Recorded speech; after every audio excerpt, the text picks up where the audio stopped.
Well, I like, in an ever-changing world, Coach Frieder, I like constants in my life. And one of the constants in my life the last 5 years is knowing that you're going to be in Radio Row pretty much every second of every day talking basketball with all of us radio idiots. So I appreciate seeing you again this year, that constant has not changed. How have you been? My pleasure, and I've had a great relationship with Westwood One. I've been with them now for 14 years, and I've kind of become one of the lead analysts over the last 7 or 8, where I got a nice ticket, sit there at midcourt, do the games all the way through the tournament, so it's been a lot of fun. And what do you make of this tournament? You know, I read your blog on Westwood One that you do kind of every now and then, and leading up to this week, you know, the overtime games, the close games, the good finishes. Do you remember a tournament that has been this kind of exciting all the way through? Yeah, they're all exciting, but this is even more parity. I mean, any of these 4 teams truly can win it. I mean,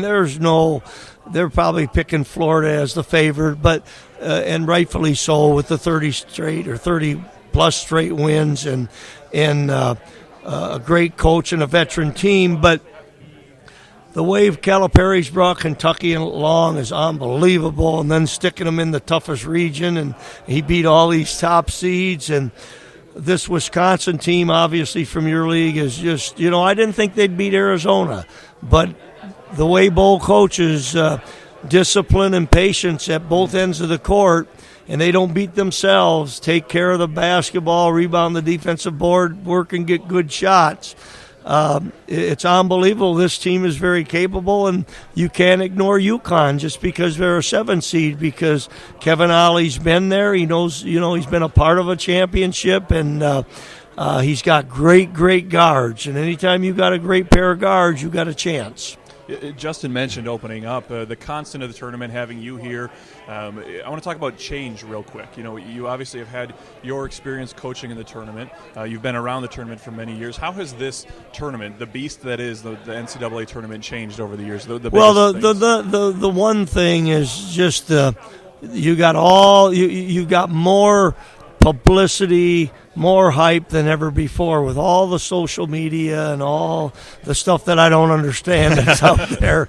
But almost everything you do or say, any word, I mean, all of a sudden, you know, it's in the discussion, and sure. and it's and you're analyzed on it. So, you know, I'm sure these kids have a lot more pressure and distractions that they have to kind of put aside to get ready to play in a national championship. Certainly. Well, you mentioned the hype. Can you even imagine, you know, going through 1989, for example? Oh my God! In 2014, how that would have been different. I'm glad that wasn't this year. Yeah, that would have been unbearable. Well, are you glad that you didn't coach at all, really, in this social media area? I mean, obviously the money's very good, and obviously the perks are very good, but there's a lot of different things coaches have to worry about that you never really had to. Right. There's absolutely no question about that.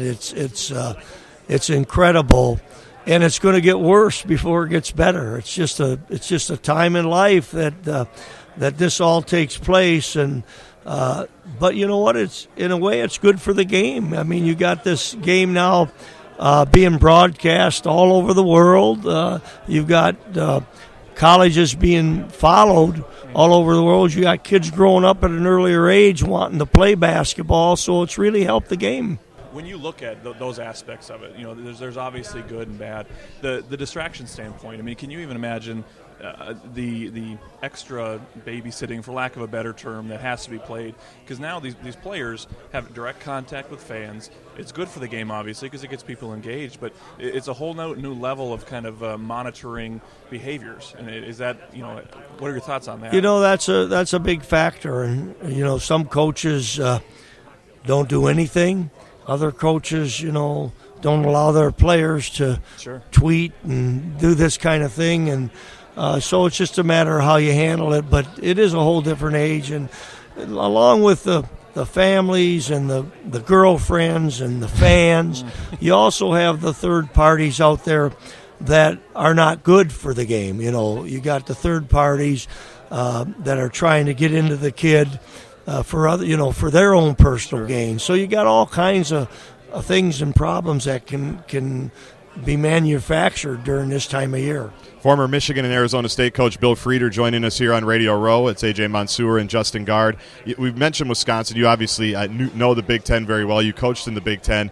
Is it remarkable? If I would have told 1984-85 Bill Frieder, hey, in about 20 years, Wisconsin's going to go to 13 or 14 straight NCAA tournaments. They're going to go to Sweet 16s, and they're going to go to a Final Four. What would you have told me back in 1984-85? I'd have told you you're crazy, but, you know, when you look at your schedule before the season, you try to figure out how you're going to do. We always counted on 4 victories with Northwestern and Wisconsin. They just, didn't have the talent that we had.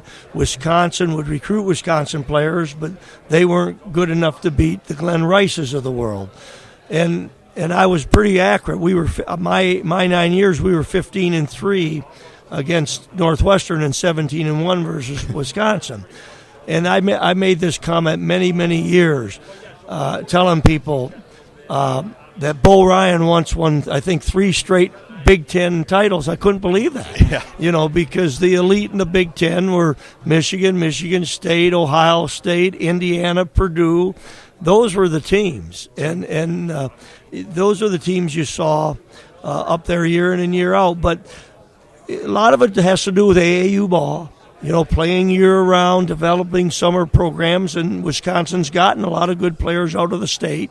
And so they've done a masterful job, and they're one of the top programs in the country now. When you look at the style of play, Wisconsin has it's a little different this year, but in the past, it's still this year, it's mainly been ball control, controlling the tempo of the game and managing your offense and defense that way, doing it more on the defensive side. When you look at the tournament, the way that it whittles itself down to the Final Four now, is there an advantage to that style of play when you're always, you're always going to be in a game because you're kind of controlling the tempo? I certainly think so or know so. Anytime you keep a team on defense, you have an advantage. If you're good enough to take care of the basketball and make shots as the shot clock's winding down, if you're good enough to play defense and rebound that defensive board because of your style, you're going to keep your team in the basketball game, and that's of the utmost importance. I think this is Bo Ryan's best offensive team since he's been there, and yet they're in the half court a lot. They make extra passes when I think they're going to run out of time and complete it with the basket, a 3-point shot. It's just amazing the job he's done, and yet they're capable of running. He's got enough athleticism that they can get fast break baskets off of turnovers. One quick Minnesota note as we wrap up. First of all, what was your record supposed to be against Minnesota every year when you were at Michigan? Minnesota was tough, and especially when Jim Dutcher was there. But we got them a few times up there. I know I had a winning record against them. I don't know what it was, but all right. Well, Minnesota question number 2, part 2. What should we make of this NIT run that they made, winning the championship? Huge. You do? I think it's huge. In '84, when I inherited Michigan, we were a little down. My second year, we lost 19 games, but we won the NIT in '84. The next 2 years, all summer, my kids said they don't want to go back to NIT. They want to go to the NCAA. It was a stepping stone for their mental preparation and physical preparation. And we won the Big Ten in '85 and '86, and then after that, we won the national championship in '89. So it's a step in the right direction for Minnesota. So back-to-back Big Ten titles and a national championship all we want. In 3 years. I'll tell Patino if I see him. We'll tell Richard. Well, thanks, Coach. It's always fun to see you. Enjoy the Final Four. My pleasure, guys.